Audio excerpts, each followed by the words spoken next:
Acordei e a casa estava vazia.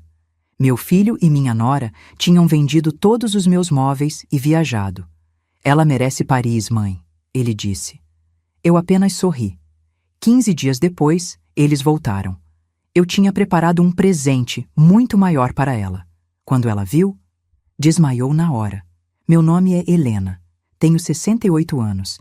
E aquela manhã de terça-feira começou como todas as outras nos últimos meses, com o silêncio pesado de quem vive na própria casa, mas se sente invisível nela. Abri os olhos devagar. A luz do sol entrava pela fresta da cortina do meu quarto, o único cômodo que ainda parecia meu. Estranhei não ouvir o barulho da cafeteira, nem o som irritante da televisão que Valentina deixava no último volume todas as manhãs. Nada, só silêncio. Um silêncio que gelou minha espinha. Levantei da cama com aquele peso nas costas que só quem passou dos 60 conhece.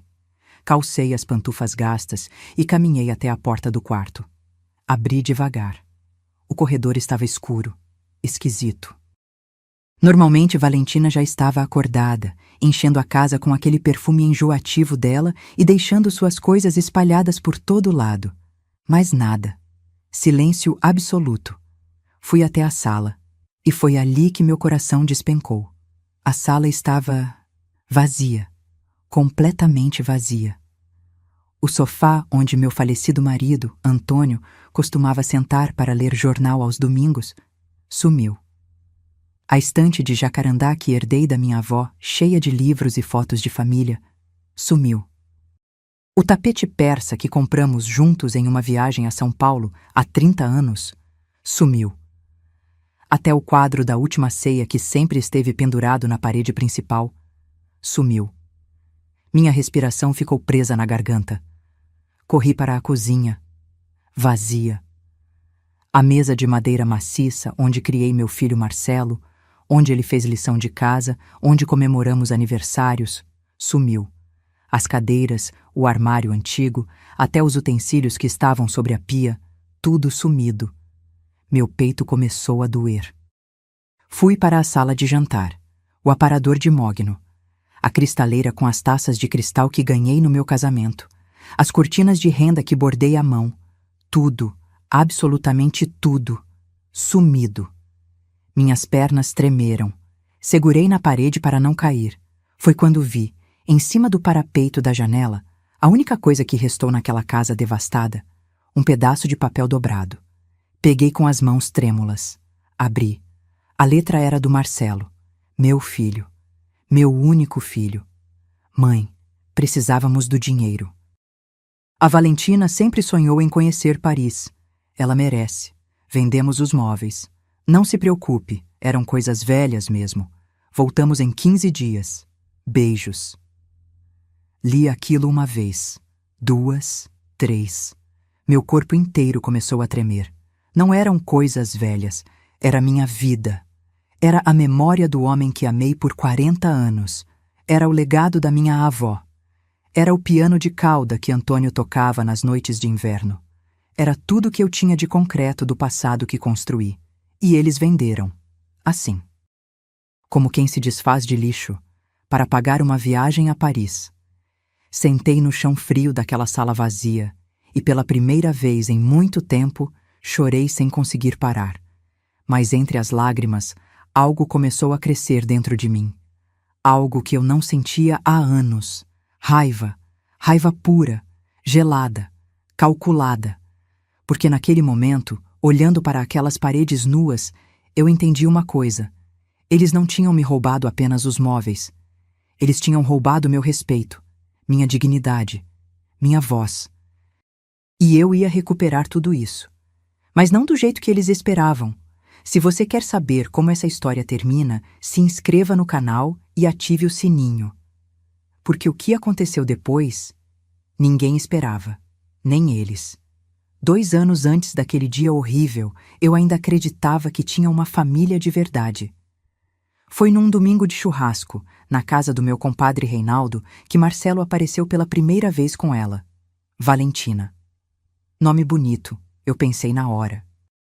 Ela usava um vestido florido rodado, sapatos de salto fino, cabelo escovado caindo nos ombros, sorriso largo, muito largo.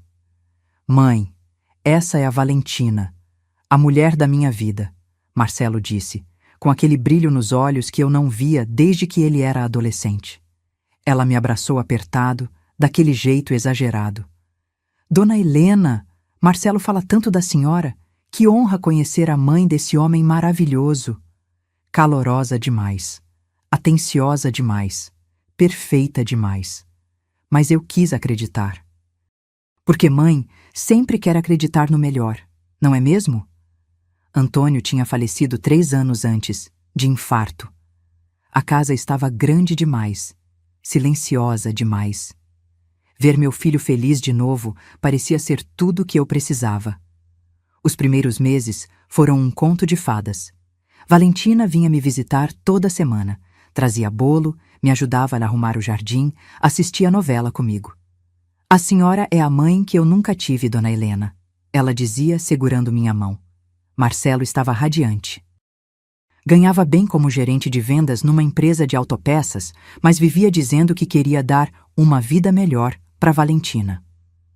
Casaram 6 meses depois, numa cerimônia simples no civil. Eu paguei o almoço da festa, 15 mil reais. Não reclamei, era meu filho. Aí começaram os pedidos. Primeiro foi sutil. Dona Helena, a gente está pagando aluguel, mas é um sacrifício todo mês. A senhora não acha que seria mais fácil se a gente morasse aqui? Só até a gente juntar uma grana. Minha casa tinha 4 quartos. Eu dormia num. 2 estavam fechados desde que Antônio morreu. Parecia fazer sentido. Claro, meu filho, a casa é grande.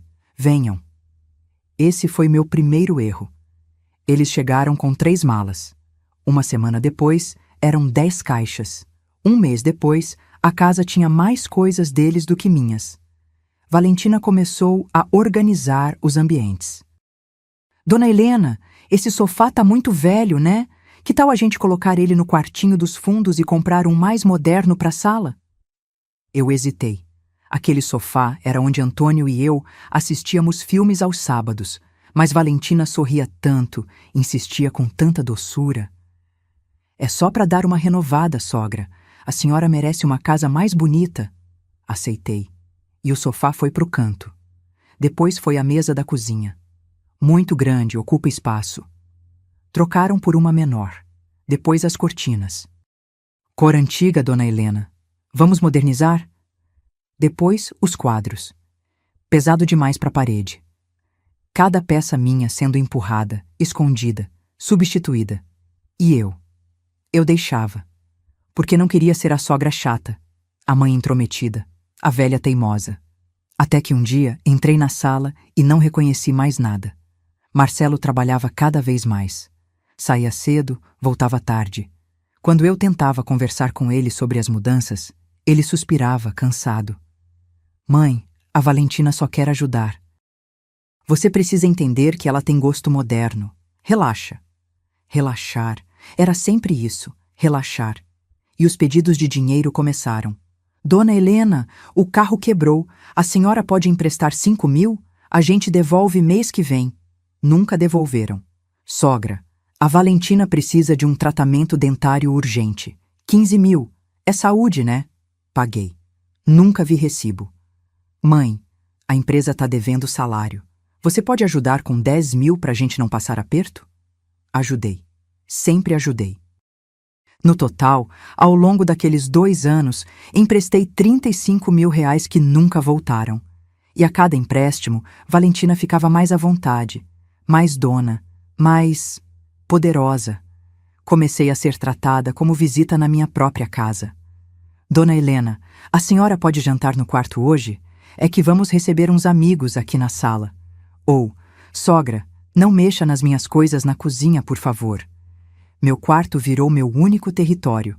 O resto da casa pertencia a eles, até que chegou aquele pedido. O último. Mãe, Marcelo disse, sério, sentado na minha cama. Valentina estava na porta, de braços cruzados, observando. A gente precisa de uma grana. É importante, para investir num negócio. Quanto? Perguntei cansada. 20 mil. Engoli seco. Marcelo, eu já emprestei muito. Vocês não devolveram nada ainda. Valentina suspirou alto. Marcelo desviou o olhar. Mãe, a gente sempre cuidou da senhora. A gente mora aqui, ajuda nas contas. Ajudava nas contas? Eu pagava água, luz, gás, internet, comida, tudo, mas não disse nada, porque já tinha aprendido. Minha voz não importava mais. Neguei os 20 mil, e a casa ficou gelada. Uma semana depois, acordei naquela terça-feira. E eles tinham levado tudo. Ninguém acorda um dia e percebe que perdeu a própria casa. Isso acontece devagar.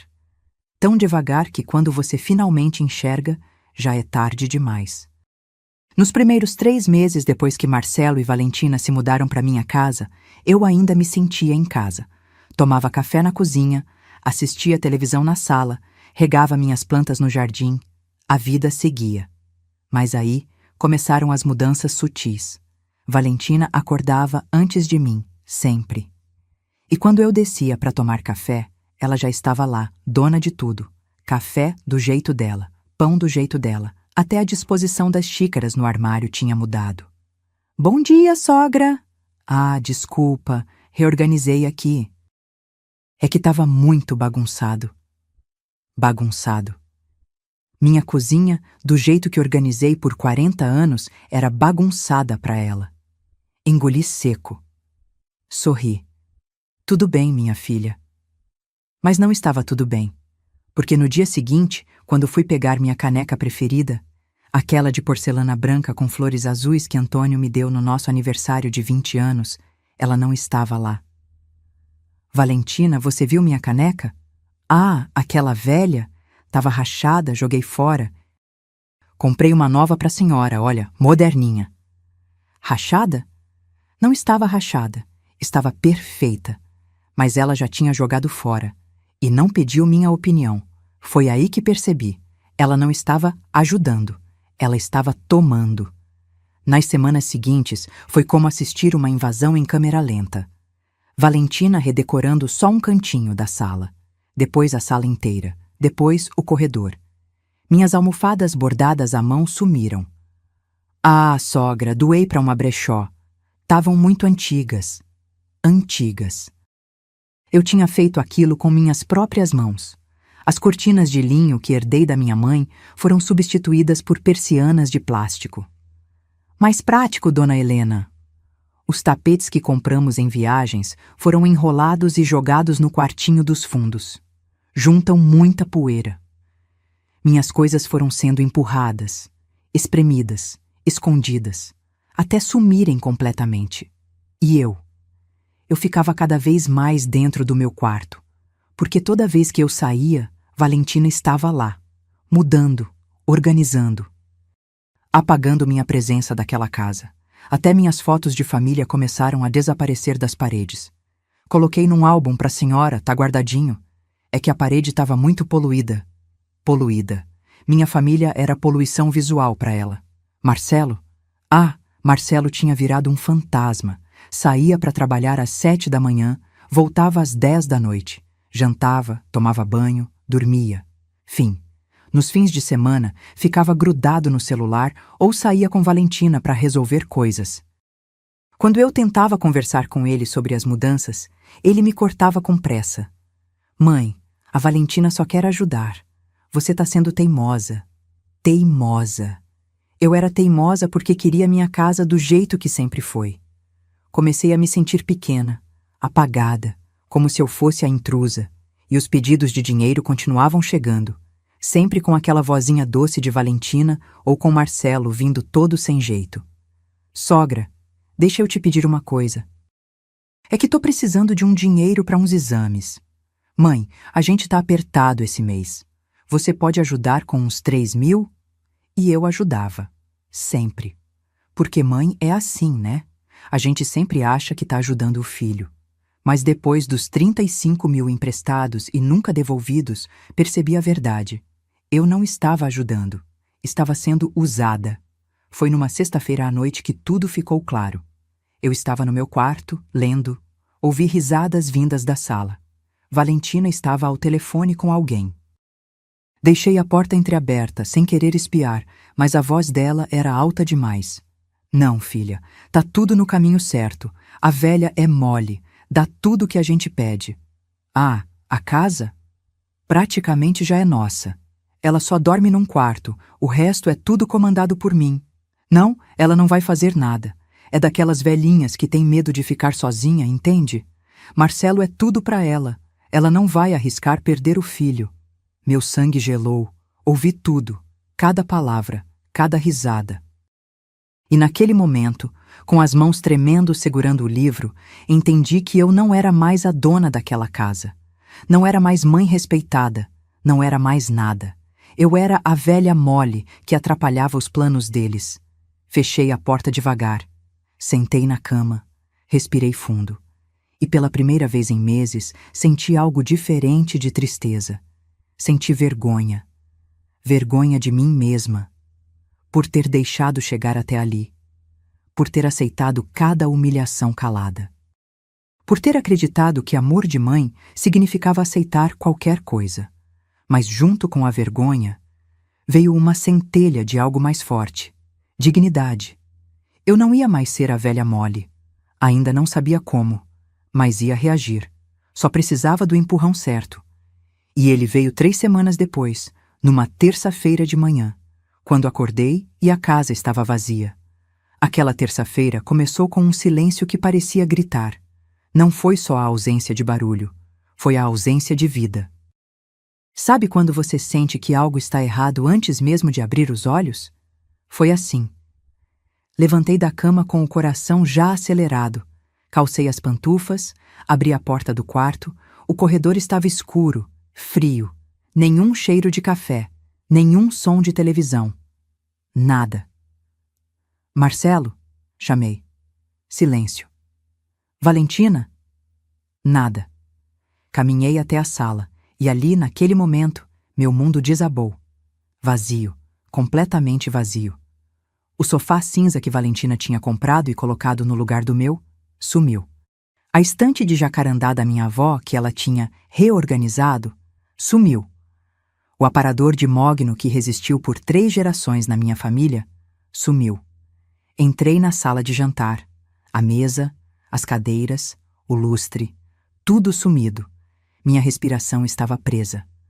Fui até a cozinha. Os armários estavam abertos, vazios.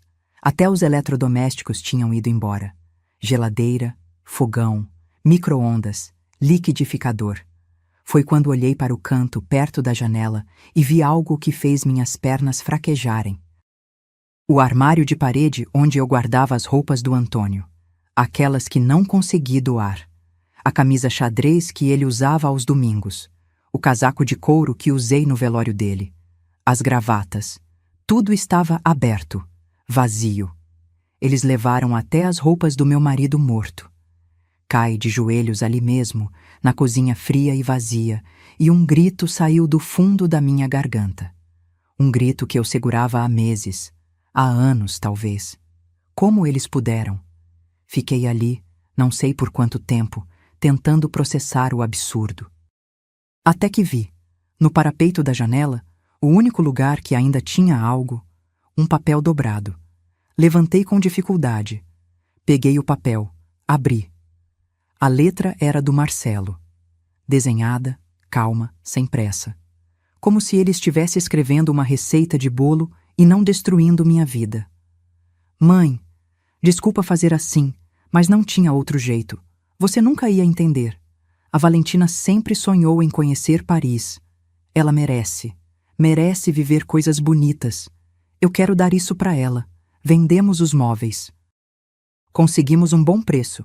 180 mil dólares. Dá para fazer uma viagem incrível e ainda sobra para a gente investir. Não fica chateada. Eram coisas velhas mesmo, mãe. Você não precisa de tudo isso. A casa tá grande demais para a senhora. Quando a gente voltar, em uns 15 dias, a gente conversa sobre o futuro. Beijos, Marcelo. Li uma vez, 2, 3, 10. Cada palavra era uma facada. Coisas velhas. O piano de cauda que Antônio tocava nas noites frias. Onde ele me ensinou a tocar Aquarela do Brasil enquanto ríamos da minha falta de jeito. Velho. A cristaleira com as taças de cristal do nosso casamento, onde guardei cada lembrança de 40 anos juntos. Velha. Os álbuns de fotos. As primeiras roupinhas do Marcelo bebê. As cartas que Antônio me escreveu quando namorávamos. Velhas. Minha vida era velha para ele. Peguei o telefone tremendo. Liguei para o celular do Marcelo. Tocou, tocou, tocou. Atendeu. Oi, mãe. A voz dele estava alegre. Leve. Ouvi vozes ao fundo, risadas, música. Marcelo, minha voz saiu quebrada. O que vocês fizeram? Ah, mãe, você viu o bilhete, né? Olha, eu sei que é meio chocante no começo, mas... Vocês venderam tudo. Tudo, Marcelo. Até as roupas do seu pai. Silêncio do outro lado. Depois, um suspiro irritado. Mãe, não exagera.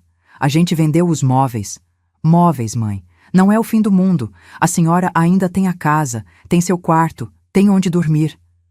Vocês não pediram minha permissão, não me avisaram. Marcelo, aquilo era minha vida. Era coisa velha, mãe, coisa que só junta pó. A Valentina tinha razão. A senhora tá presa no passado. A gente precisava desse dinheiro. E olha... Ele baixou a voz, como se estivesse falando com uma criança teimosa. A Valentina merece isso. Ela merece Paris. Ela merece coisa boa. Eu nunca pude dar nada para ela antes. E eu? Eu não mereço respeito? Outro silêncio. Mãe, para de drama. A gente volta em 2 semanas. Conversa quando eu voltar, tá? E desligou. Desligou na minha cara. Fiquei ali parada, segurando o telefone, olhando para aquela casa vazia, para as paredes nuas, para o chão frio. E algo dentro de mim quebrou. Não foi tristeza, não foi desespero, foi raiva, pura, gelada, profunda. Porque naquele momento eu entendi a verdade. Eles não me roubaram móveis, eles roubaram minha dignidade, minha história, meu direito de existir. E ainda achavam que eu ia aceitar calada. Que ia esperar eles voltarem de Paris, bronzeados e felizes, para conversar sobre o futuro. O futuro deles, nunca o meu. Sentei no chão vazio da sala, encostei a cabeça na parede, fechei os olhos e pensei, não vai ser assim. Marcelo achou que eu ia ficar aqui, chorando, esperando. Valentina achou que eu era a velha mole, que se deixa pisar. Mas eles erraram, porque eu tinha 15 dias. 15 dias para mostrar para eles quem eu realmente era. E quando eles voltassem... quando eles voltassem... A casa vazia não seria mais o meu problema. Seria o deles. Passei o resto daquela terça-feira sentada no chão frio da sala vazia. Não chorei mais. As lágrimas tinham secado, mas o vazio dentro do peito continuava. Olhava para as paredes nuas e tentava entender. Como deixei chegar até aqui? Quando o sol começou a se pôr, levantei com dificuldade. As pernas doíam, o corpo todo doía. Entrei no banheiro, lavei o rosto, olhei no espelho. A mulher que me encarava de volta parecia ter envelhecido 10 anos numa noite. Peguei o telefone de novo.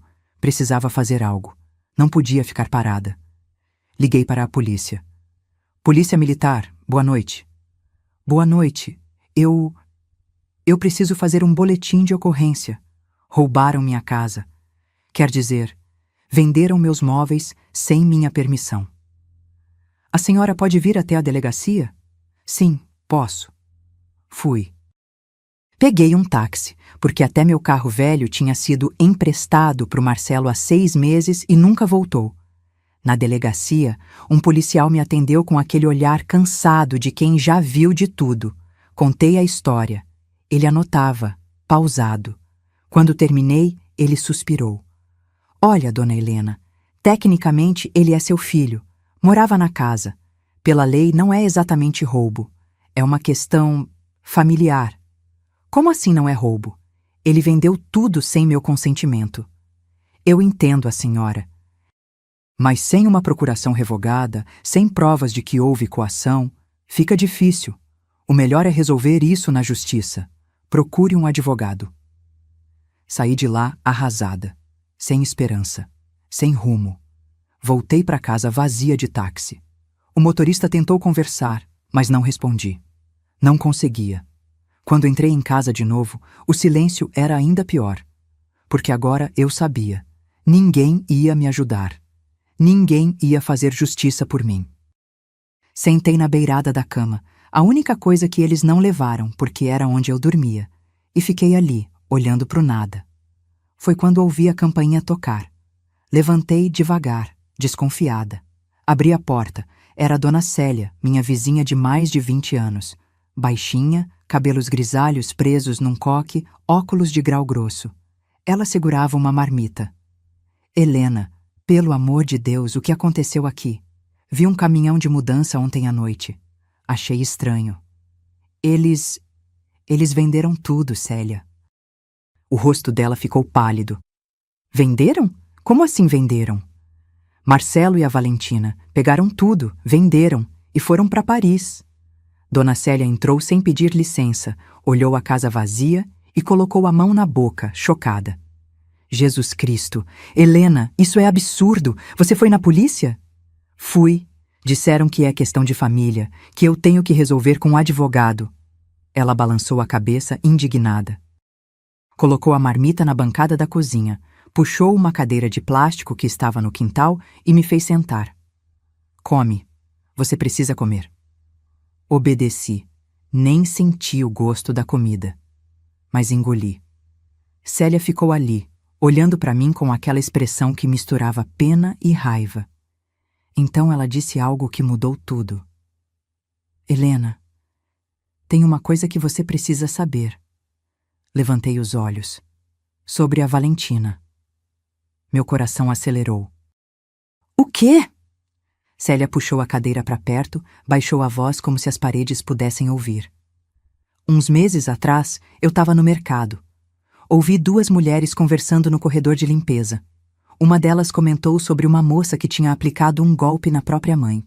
Vendeu os móveis da casa da velhinha e sumiu com o dinheiro. A moça se chamava Valentina. Meu sangue gelou. Eu não botei fé na hora. Pensei, deve ter mais de uma Valentina por aí. Mas depois, quando vi ela saindo da sua casa, sempre toda arrumada, gastando dinheiro como se estivesse abrindo uma torneira, comecei a desconfiar. Célia. Helena, pesquisa o nome dela na internet. Valentina Cristina Moraes. Pesquisa. Peguei o celular com as mãos tremendo, abri o navegador, digitei o nome completo dela, e o que apareceu me fez perder o ar. Notícias. Várias notícias. Mulher é investigada por golpe contra a idosa em Goiânia. Nora vende bens da sogra e desaparece com dinheiro. Família denuncia golpista que se passa por nora carinhosa. Cliquei numa das matérias.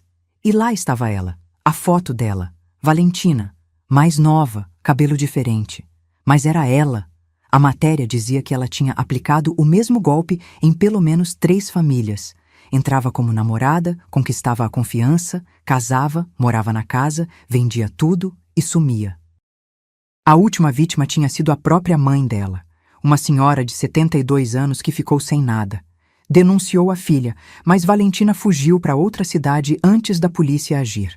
E essa outra cidade era aqui, onde eu morava, onde ela conheceu meu filho.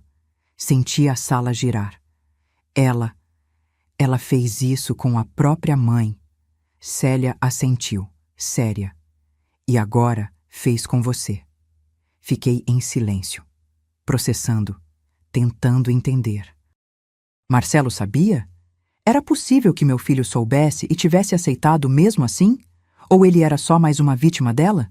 Um idiota apaixonado, cego, manipulado? Não importava, porque naquele momento, olhando para aquelas notícias na tela do celular, algo dentro de mim acordou. Não era mais só raiva, era determinação. Valentina achou que eu era mais uma velha indefesa, mais uma vítima fácil. Ela errou, porque eu tinha 15 dias. 15 dias até eles voltarem, e eu não ia desperdiçar um segundo. Olhei para Célia. Você pode me ajudar? Ela sorriu. Um sorriso pequeno, mas firme. Pode apostar que sim. E foi ali, naquela cozinha vazia, com a única vizinha que se importou, que o plano começou a nascer. Eles me tiraram tudo, mas esqueceram de uma coisa. Eu ainda tinha minha mente, minha vontade e recursos que eles nem imaginavam. Quando Marcelo e Valentina voltassem de Paris, eles não iam encontrar a velha Molly chorando num canto. Iam encontrar uma mulher que tinha preparado o maior presente da vida deles. E esse presente ia doer. Muito. Na quarta-feira de manhã, acordei com um propósito que não sentia há anos. Não era mais raiva cega. Era clareza, frieza, estratégia. Tomei banho, me arrumei, passei batom pela primeira vez em meses. Olhei no espelho e disse para mim mesma: você tem 15 dias, use cada minuto. A primeira ligação foi para o Dr. Augusto Ferreira, um advogado que Antônio conhecia há décadas. Ele tinha ajudado com o inventário quando meu marido morreu. Era sério, competente, direto. Dona Helena, quanto tempo? Como posso ajudá-la? Contei tudo, do começo ao fim. A invasão silenciosa, os empréstimos, a venda dos móveis, a viagem para Paris. Ele ouvia em silêncio, só interrompendo para fazer perguntas pontuais. Quando terminei, ele suspirou fundo. Dona Helena, legalmente é complicado. Ele é seu filho, morava na casa. Não tinha uma procuração revogada ou divisão formal de bens. Mas o quê? A casa está em nome de quem? Meu, só meu. Quando Antônio morreu, deixou tudo para mim. Marcelo nunca foi incluído na escritura. Silêncio do outro lado. Então, a casa é inteiramente sua. Nenhuma parte dela pertence ao Marcelo, correto? Sim. E você tem quanto de patrimônio além da casa? Respirei fundo. Era hora de revelar o que nem Marcelo sabia. Tenho uma conta poupança que Antônio deixou. Ele não colocou no inventário porque tinha aberto em sigilo, como reserva de emergência, 420 mil reais. Ouvi Dr. Augusto prender a respiração. Dona Helena, seu filho sabe disso? Não, nunca contei. Antônio fez questão de deixar separado justamente para eu ter segurança. Ele sempre disse: Helena, se um dia você precisar recomeçar, use isso. Entendi. E quanto vale a casa hoje no mercado? A última avaliação, há 2 anos, foi 800 mil, mas o bairro valorizou. Deve estar perto de 890 mil. Silêncio novamente. Depois, Dr. Augusto disse pausado: Dona Helena, eu vou ser direto com a senhora. Legalmente, processar o Marcelo pela venda dos móveis vai ser longo, caro e desgastante. Pode levar anos. E no fim, mesmo que ganhe, ele provavelmente não tem como devolver o dinheiro. Ele gastou tudo em Paris. Meu coração apertou. Então não tem o que fazer? Eu não disse isso. Como assim? A casa é sua, totalmente sua. E a senhora tem recursos, então a minha sugestão é diferente. Estou ouvindo. Venda a casa, imediatamente, antes deles voltarem. Mude-se, compre algo menor, confortável, só para a senhora, e proteja o dinheiro que sobrar de forma que eles nunca possam tocar, nem na justiça. Fiquei em silêncio. E quanto ao testamento? Ele continuou. A senhora tem um? Tenho, mas tá velho, deixa tudo pro Marcelo. Então vamos fazer outro, urgente, deserdando ele. E vou incluir cláusulas de proteção para que ele não possa contestar. Posso fazer isso? Pode, principalmente se documentarmos o que ele fez, as vendas, a falta de autorização, o abandono. Vou preparar tudo. Meu coração batia rápido. Aquilo era real. Eu podia fazer isso. Doutor Augusto, quanto tempo leva para vender uma casa? Depende. Com preço bom e comprador à vista, 1 semana, 10 dias no máximo. Então vamos começar agora. A senhora tem certeza? É uma decisão radical. Tenho. Total. Desliguei o telefone e, pela primeira vez em meses, sorri. Na quinta-feira, Dr. Augusto já tinha mobilizado tudo. Veio um corretor imobiliário avaliar a casa. Homem sério, de terno, tablet na mão. Caminhou pelos cômodos vazios, mediu, anotou. Dona Helena, essa casa vale R$890 mil fácil. Se colocar por 850, fecha em uma semana. Então coloca por 850 e fecha rápido. Ele sorriu. Vou colocar à venda hoje mesmo. No sábado, 3 famílias já tinham vindo visitar. Na segunda-feira seguinte, uma delas fez proposta. 890 mil. À vista. Aceitei na hora. Enquanto isso, o Dr. Augusto preparava o Novo Testamento. Cláusulas blindadas. Marcelo ficava oficialmente deserdado, com justificativas documentadas. Abandono material, venda não autorizada de bens, apropriação indébita. Mas, Dona Helena, ele disse, para isso ter peso total, a senhora precisa provar tudo. Tem como conseguir provas? Tenho, eu disse, segura, porque Célia tinha me dado uma ideia. Sentei com ela na cozinha vazia naquela terça à noite. Ela trouxe o notebook velho dela. Helena, a Valentina tem redes sociais? Tem, Facebook e Instagram. Então vamos lá. Abrimos o perfil dela, e o que vimos foi revoltante. Fotos, dezenas de fotos em Paris. Ela na Torre Eiffel, ele no Arco do Triunfo. Jantares chiques, compras em lojas de grife, stories diários. E a legenda de uma delas dizia: finalmente realizando meus sonhos. Depois de tanto sacrifício, a vida tá me recompensando. Paris, te amo. Sacrifício. Ela chamou roubar minha casa de sacrifício. Captura tudo, Célia disse. Print de cada foto, cada legenda, cada data. Fizemos isso. Criamos uma pasta digital completa. Depois, Célia me mostrou as notícias antigas sobre Valentina. Imprimimos tudo. Boletins de ocorrência de outras vítimas, relatos, fotos. Isso aqui é ouro, Helena. Prova que ela é reincidente. Dr. Augusto recebeu tudo, montou um dossiê e registrou um boletim de ocorrência formal contra Valentina e Marcelo. Apropriação indébita, estelionato familiar, dano moral. Não vai prender eles na hora, ele disse, mas vai pesar.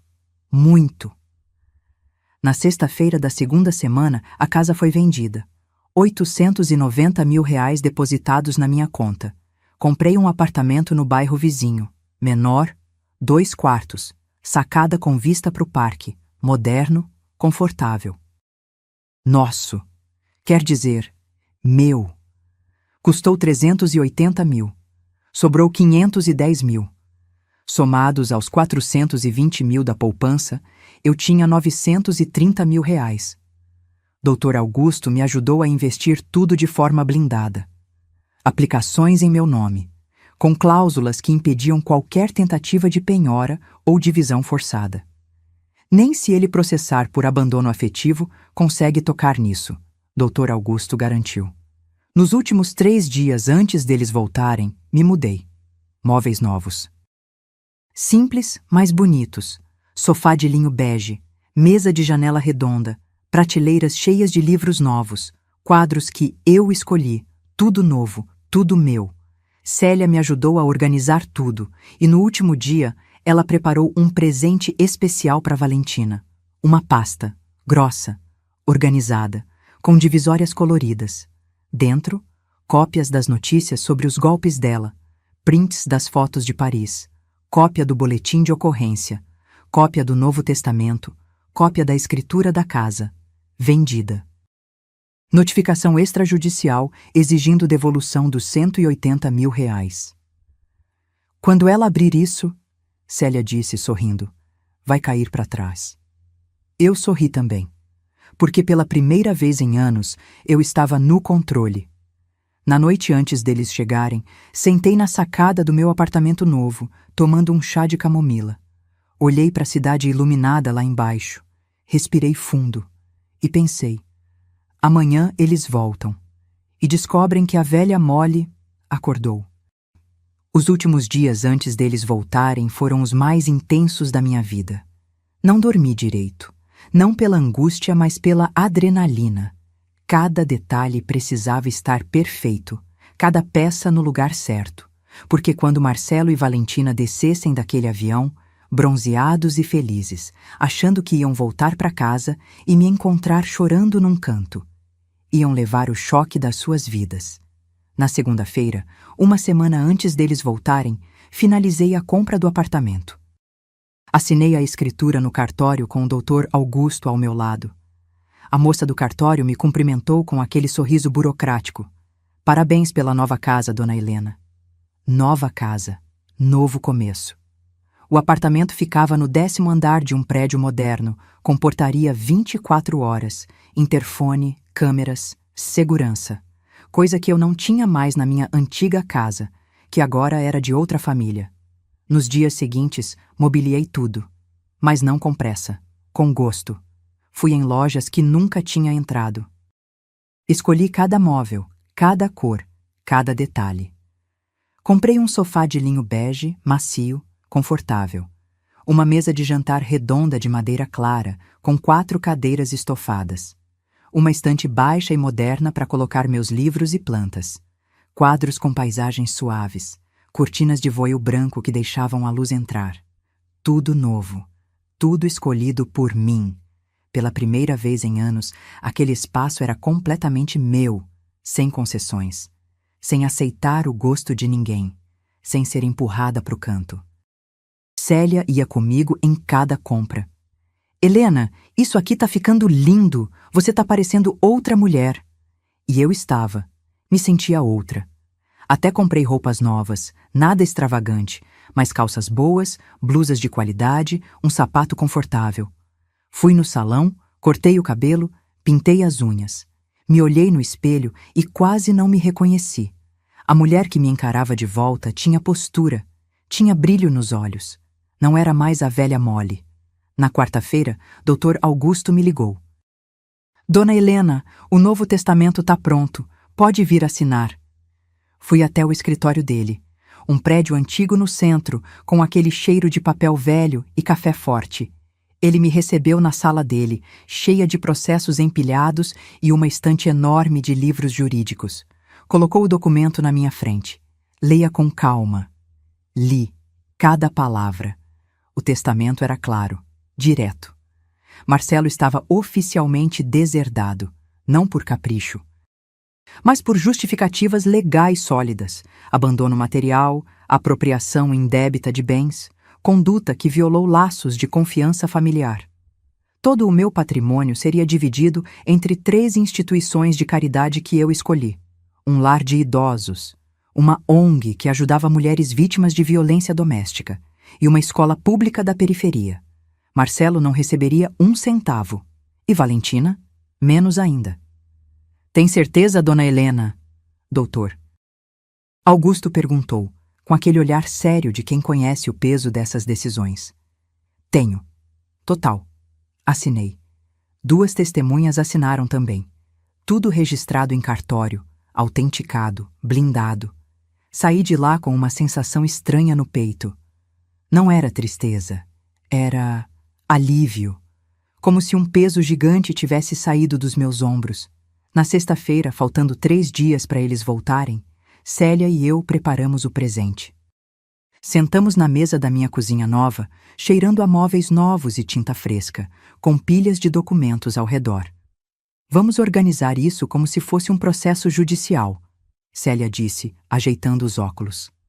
Ela tinha sido secretária de um escritório de advocacia por 30 anos. Sabia exatamente o que fazer. Compramos uma pasta executiva preta, daquelas grossas, com divisórias coloridas e elástico para fechar. Na primeira divisória, colocamos os prints do Instagram e Facebook da Valentina. Todas as fotos de Paris, as legendas exibidas, as selfies em restaurantes caros, as sacolas de compras de grife. Na segunda divisória, as notícias antigas sobre ela, os golpes anteriores, os boletins de ocorrência de outras vítimas, a matéria sobre o que ela fez com a própria mãe. Na terceira, cópia do boletim de ocorrência que registrei contra eles. Crime de apropriação indébita, dano moral, estelionato familiar. Na quarta, a notificação extrajudicial. Documento formal assinado pelo doutor. Augusto, exigindo a devolução dos R$ 180 mil que conseguiram com a venda dos meus móveis, com prazo de 15 dias, juros, correção, tudo. Na quinta divisória, cópia da escritura da casa antiga, com um carimbo enorme em vermelho escrito, vendida. E na última divisória, a cereja do bolo, cópia do Novo Testamento, com as cláusulas de deserdação, e uma carta, manuscrita, por mim. Marcelo, você me ensinou que coisas velhas não têm valor. Então me desfiz de tudo que era velho na minha vida, inclusive da ideia de que você ainda era meu filho. A casa foi vendida. O dinheiro está investido e protegido de forma que você nunca poderá tocar.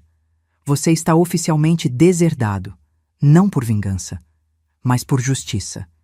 Espero que Paris tenha valido a pena. Mãe, quando terminamos de montar a pasta, ficamos olhando para aquilo em silêncio. Célia quebrou o silêncio. Helena, quando ela ver isso, vai desmaiar. Eu sorri. Eu sei. No sábado, 2 dias antes deles chegarem, fiz a mudança final. Liguei para a empresa de telefonia e cancelei a linha fixa da casa antiga. Mudei meu número de celular. Bloqueei Marcelo e Valentina em todas as redes sociais. Dr. Augusto tinha sugerido: Dona Helena, corte todos os laços de comunicação direta. Eles só vão poder falar com a senhora através do meu escritório. Isso dá poder para a senhora. Poder. Algo que eu não tinha há muito tempo. Também tirei meu nome da lista de contatos de emergência do Marcelo em todos os lugares. Banco, plano de saúde, tudo. No domingo, um dia antes deles voltarem, sentei na sacada do meu apartamento ao entardecer. Tomei um café quentinho, enrolada num chale novo que comprei.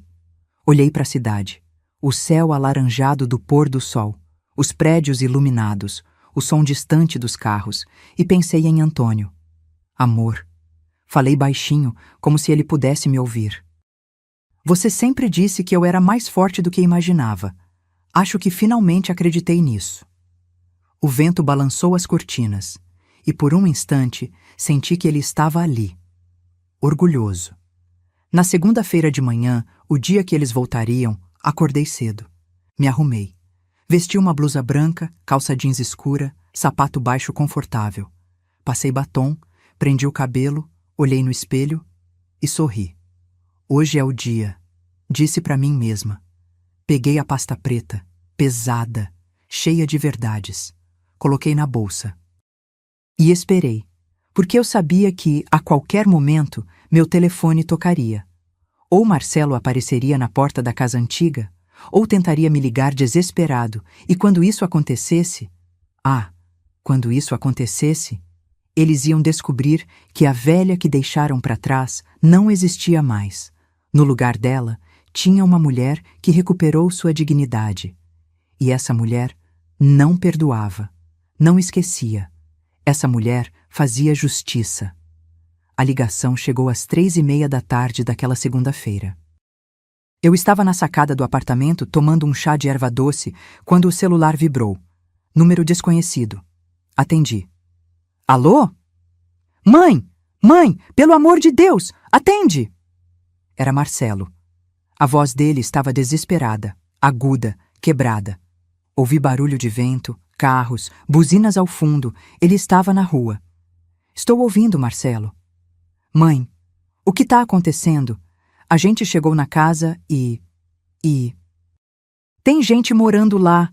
Uma família estranha abriu a porta. Eles disseram que compraram a casa. Isso é loucura, né? Alguém invadiu, mãe. Liga para a polícia. Respirei fundo. Contei até 3. Ninguém invadiu, Marcelo. Eu vendi a casa. Silêncio do outro lado. Um silêncio tão pesado que quase consegui ouvir o mundo dele desabando. O quê? Eu disse. Eu vendi a casa. R$ 890 mil. À vista. Negócio fechado há 1 semana. Você não pode ter feito isso. Aquela casa é nossa, é da família. Minha voz saiu gelada, firme. Era minha, Marcelo. Só minha. Você nunca foi incluído na escritura. E família? Família não vende os móveis da própria mãe para viajar para Paris. Ouvi a respiração dele acelerar. Depois, a voz da Valentina ao fundo, histérica. O quê? O que ela fez? Marcelo estava em pânico. Mãe, espera, espera. A gente pode conversar. Foi um erro, tá? A gente não pensou direito, mas você não pode vender a casa onde a gente vai morar. Isso não é mais problema meu. Como assim não é seu problema? Eu sou seu filho. E eu era sua mãe, mas você me tratou como lixo. Valentina arrancou o telefone dele. A voz dela entrou na ligação, gritando. Dona Helena, a senhora tá louca. A senhora não pode fazer isso com a gente. A gente tem direitos. Direitos? Respondi, com uma calma que até me assustou. Vocês têm direito de devolver os 180 mil reais que roubaram de mim. O resto não tem direito a nada. A senhora vai se arrepender disso. A gente vai processar. A gente vai... Desliguei. Bloqueei o número. Minha mão não tremeu. Meu coração não acelerou. Eu estava em paz. 15 minutos depois, a campainha do apartamento tocou. Olhei pelo olho mágico. Era eles. Marcelo, de mochila nas costas, rosto vermelho de tanto chorar ou gritar, não sei. Valentina ao lado, de óculos escuros enormes, batom borrado, expressão furiosa. Abri a porta, mas deixei a corrente de segurança presa. Mãe, pelo amor de Deus, deixa a gente entrar. A gente precisa conversar. Não tem nada para conversar, Marcelo. Valentina empurrou ele de lado. Dona Helena, a senhora tá fora de si. A senhora vendeu a casa sem avisar a gente? Isso é ilegal. Não é. A casa era minha. Totalmente minha. Tenho direito de vender quando quiser. Mas a gente morava lá. Moravam de favor, sem contrato, sem pagar nada. E em troca, venderam meus móveis. Marcelo tentou de novo, com aquela voz de menino chorão que ele usava quando queria algo. Mãe, por favor. A gente errou, tá bom? A gente errou. Mas você não pode fazer isso. Onde a gente vai dormir hoje? Não sei. Talvez num hotel. Com o dinheiro que sobraram dos 180 mil que vocês pegaram. Valentina explodiu. A senhora é uma velha cruel. A senhora sempre foi assim, egoísta, nojenta. Olhei nos olhos dela e sorri. Eu tenho um presente para você, Valentina. Que presente?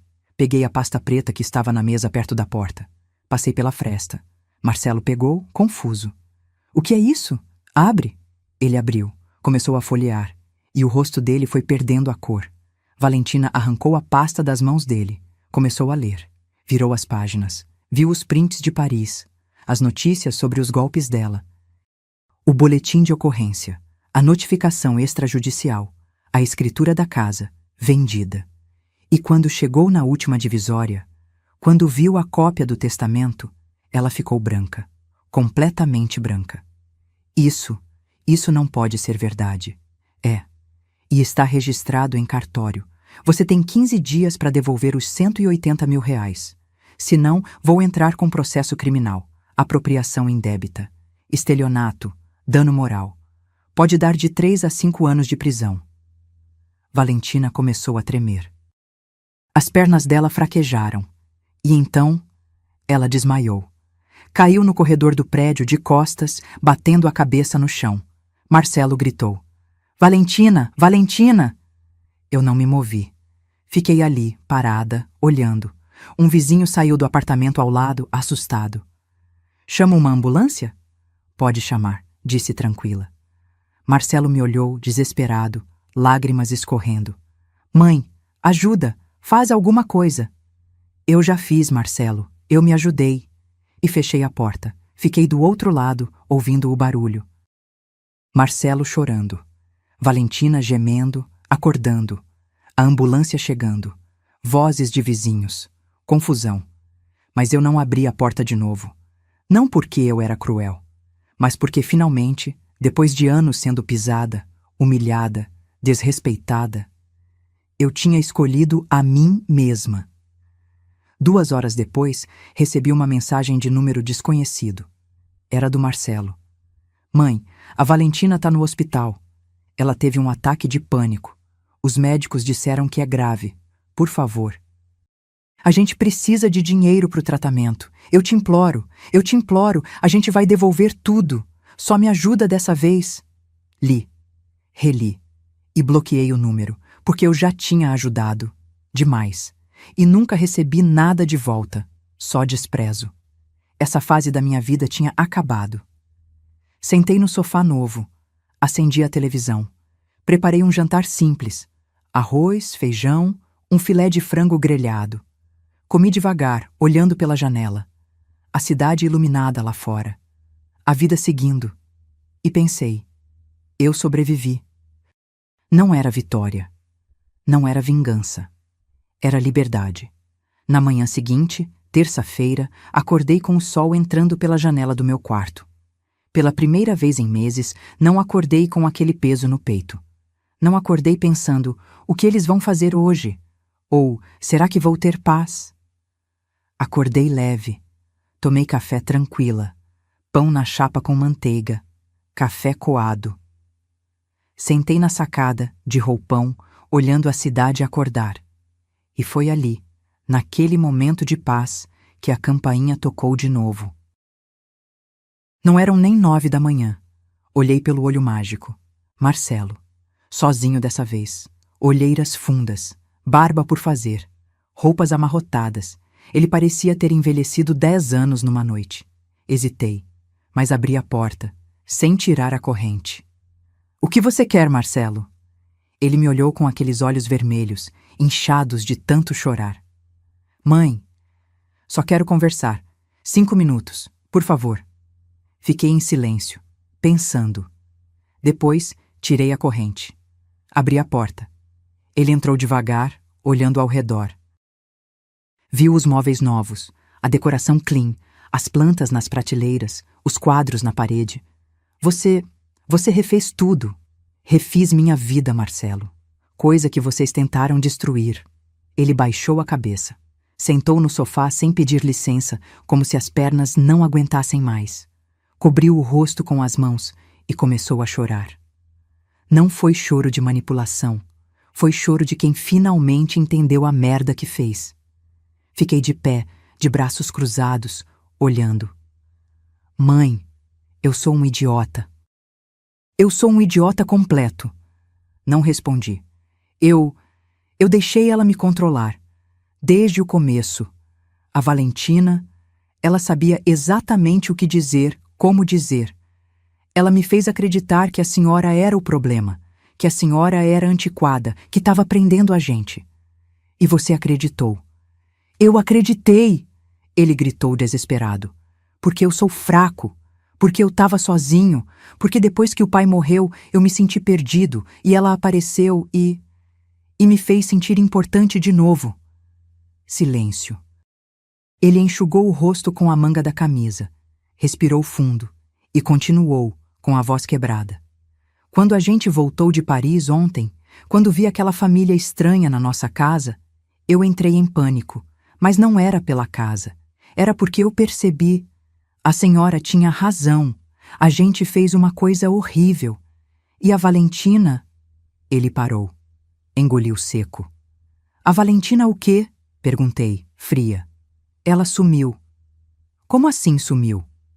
Ela saiu do hospital de madrugada, pegou a mochila dela e sumiu. Deixou um bilhete dizendo que não ia ficar para pagar pelas consequências. Ela me largou, mãe. Olhei para ele e não senti pena. Senti nada. Então, você finalmente entendeu quem ela era. Marcelo assentiu, chorando. Eu li aquela pasta que a senhora deu. Vi as notícias, os golpes, o que ela fez com a própria mãe dela. Jesus Cristo, mãe, eu coloquei aquela mulher dentro da nossa casa. Da minha casa, corrigi. E sim, você colocou. Ele me olhou com desespero. Mãe. Eu sei que eu não mereço perdão. Eu sei. Mas por favor me ajuda. Eu não tenho para onde ir. Eu não tenho nada. Você tem o dinheiro de Paris, o que sobrou dos 180 mil. Não sobrou nada, mãe. A Valentina gastou tudo. Hotéis caros, restaurantes, compras. Ela dizia que a gente merecia e eu deixei, porque eu sou um idiota. Respirei fundo. Fui até a cozinha. Peguei um copo de água. Bebi devagar. Voltei para a sala.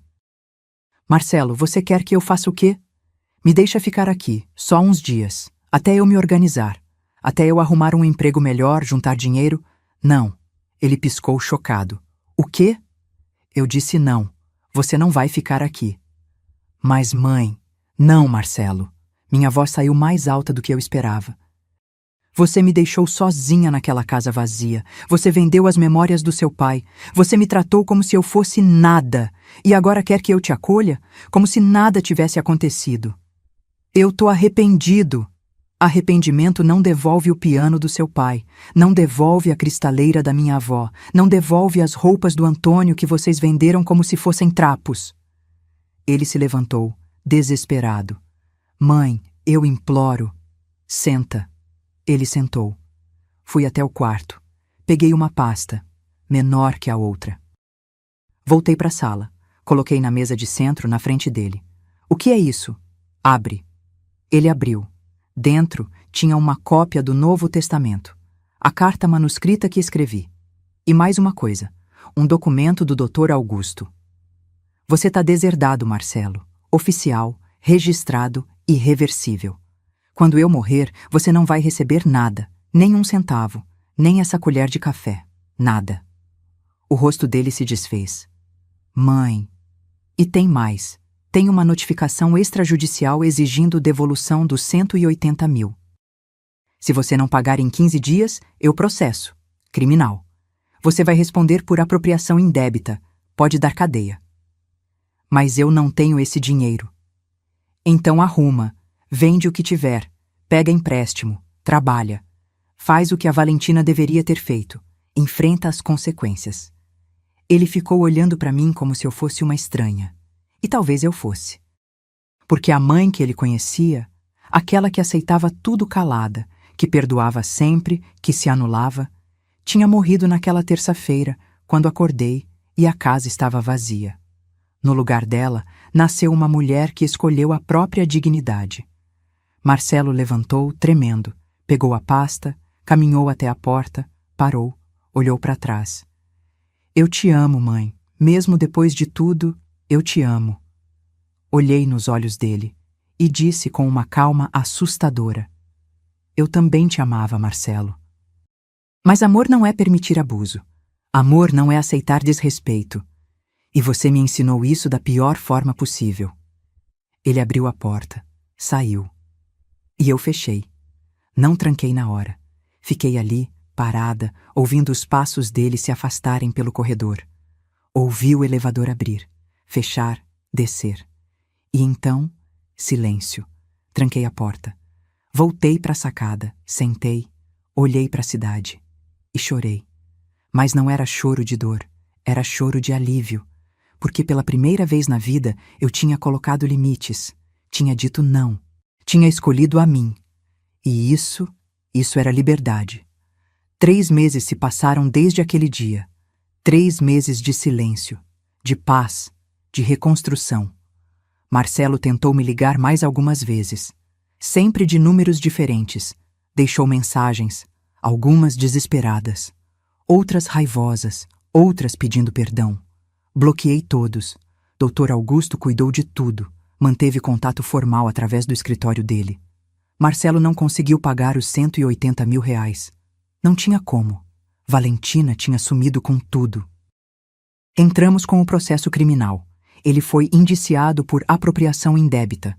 O juiz determinou que ele pagasse em parcelas mensais, sob pena de prisão. R$ 2.500 por mês durante 6 anos. Não era o valor total, mas era justiça. Quanto a Valentina... essa história teve um final que nem eu imaginava. 1 mês depois de tudo, Dr. Augusto me ligou. Dona Helena, tem novidades sobre a Valentina? O quê? A polícia de Goiânia prendeu ela. Tentou aplicar o mesmo golpe em outra família, mas dessa vez a vítima conhecia o histórico dela. Denunciou na hora. Ela foi pega em flagrante. Meu coração acelerou. E agora? Agora ela vai responder por todos os crimes anteriores, incluindo o que fez com a senhora. Estou juntando seu processo ao da acusação. Ela pode pegar de 5 a 8 anos de prisão. Desliguei o telefone e fiquei olhando para a parede. Valentina, a mulher que entrou na minha casa com sorrisos falsos e planos diabólicos, estava presa. Não foi vingança minha. Foi a própria ganância dela que a destruiu. Justiça poética. A vida seguiu. Devagar, mas seguiu. Comecei a frequentar um grupo de convivência para idosos no centro comunitário perto do prédio. Conheci outras mulheres. Dona Célia ia comigo. Fazíamos artesanato, dançávamos forró, jogávamos dominó. Rimos muito. Descobri que eu tinha uma vida além de ser mãe do Marcelo ou viúva do Antônio. Eu era Helena, e Helena tinha voz, tinha gosto próprio, tinha vontade. Fiz amizades de verdade, mulheres que, como eu, tinham sobrevivido a dores profundas. Algumas tinham perdido maridos, outras, filhos. Outras tinham sido traídas, abandonadas, desrespeitadas, mas todas estavam ali, de pé, reconstruindo, e isso me dava força. 6 meses depois daquele dia terrível, recebi uma carta. Era de Marcelo, manuscrita. Em papel de caderno simples, a letra trêmula. Hesitei antes de abrir, mas abri. Mãe, eu sei que não tenho direito de pedir nada. Eu sei que estraguei tudo. Mas preciso que a senhora saiba. Eu aprendi. Estou morando num quarto alugado na periferia. Trabalho como motorista de aplicativo. Pago as parcelas do processo em dia. É pouco, é justo. Acordo todo dia lembrando do que fiz, da dor que causei. E não tem um dia que eu não me arrependa. Não estou pedindo perdão. Não mereço. Só queria que a senhora soubesse que eu finalmente entendi o que o pai tentava me ensinar. Caráter, dignidade, respeito. Aprendi tarde. Aprendi da pior forma. Mas aprendi. Se um dia a senhora quiser conversar, estarei aqui. Mas se não quiser, eu entendo. Seu filho, que não soube ser Marcelo. Dobrei a carta devagar. Coloquei de volta no envelope e guardei numa gaveta. Não respondi. Não liguei. Mas também não joguei fora. Porque parte de mim, aquela parte que foi mãe por 30 e tantos anos, ainda tinha um fio de esperança de que ele realmente tivesse mudado. Mas dessa vez, não era ele quem decidia se teríamos contato de novo. Era eu. E eu ainda não estava pronta. Talvez nunca estivesse. E tudo bem. 1 ano depois daquele dia horrível, no aniversário de 69 anos, fiz uma festa no meu apartamento. Convidei as amigas do grupo de convivência. Dona Célia, Dr. Augusto e a esposa dele. Alguns vizinhos do prédio. Decorei tudo com balões coloridos. Fiz brigadeiro, bolo de chocolate, coxinha, quibe. Coloquei música, dancei. Ri até doer a barriga. E no final da noite, quando todos foram embora e eu fiquei sozinha na sacada, olhando as estrelas, pensei: eu consegui. Consegui sobreviver à traição. Consegui reconstruir minha vida. Consegui escolher a mim mesma. Peguei o celular, abri as fotos, olhei uma foto antiga. Eu e Antônio, no nosso aniversário de casamento. Ele me abraçando por trás. Eu sorrindo. Amor, sussurrei. Eu fiz o que você sempre me disse para fazer. Eu me levantei. O vento balançou as cortinas. E eu senti, não sei explicar, mas senti que ele estava orgulhoso. Hoje, 2 anos depois daquele pesadelo, minha vida é completamente diferente. Acordo quando quero. Tomo café na sacada. Leio livros, viajo de vez em quando. Pequenas viagens, nada extravagante, mas minhas. Cuido das minhas plantas, faço aulas de pintura, tenho amigas verdadeiras. E mais importante, tenho paz. O dinheiro que guardei está intacto, protegido, investido. Gera uma renda que me sustenta confortavelmente. Não preciso de ninguém. Marcelo continua pagando as parcelas do processo. Nunca mais tentou contato direto. Só através do advogado. E eu? Eu continuo firme na minha decisão. Porque não é sobre vingança, não é sobre crueldade, é sobre dignidade, é sobre ensinar que amor não significa aceitar abuso, que família não é desculpa para desrespeito, que perdão não é obrigatório quando não há mudança real. Se você está me ouvindo agora e já passou por algo parecido, se já foi desrespeitada, manipulada, usada por quem deveria te proteger, eu quero que saiba uma coisa: você não é obrigada a aceitar. Você não é cruel por colocar limites. Você não está errada por escolher sua paz. Eu passei 68 anos da minha vida acreditando que ser boa mãe, boa esposa, boa pessoa significava me anular, aceitar tudo, perdoar sempre. Mas aprendi, do jeito mais doloroso possível, que não. Ser boa não é ser capacho. Ser amorosa não é ser idiota. E colocar limites não é egoísmo. É sobrevivência. Hoje, olho no espelho e vejo uma mulher que se respeita, que se valoriza, que sabe o próprio valor. E isso não tem preço. Eles me tiraram os móveis, pensaram que estavam me tirando tudo.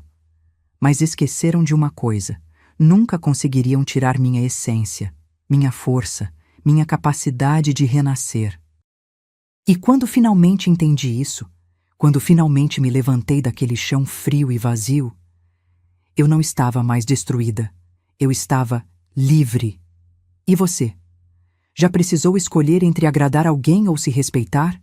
Já teve que colocar limites em quem você ama? Deixe nos comentários de onde você está assistindo. Quero saber que você não está sozinha nessa jornada. Se essa história tocou seu coração, se você sentiu cada palavra como se fosse sua, deixe seu like, se inscreva no canal e compartilhe com alguém que precise ouvir isso. Porque histórias como essa não são só minhas. São de todas nós que, um dia, precisamos escolher entre afundar ou voar. E eu escolhi voar. Meu nome é Helena. Tenho 70 anos. E essa é a história de como aprendi que nunca é tarde para recomeçar.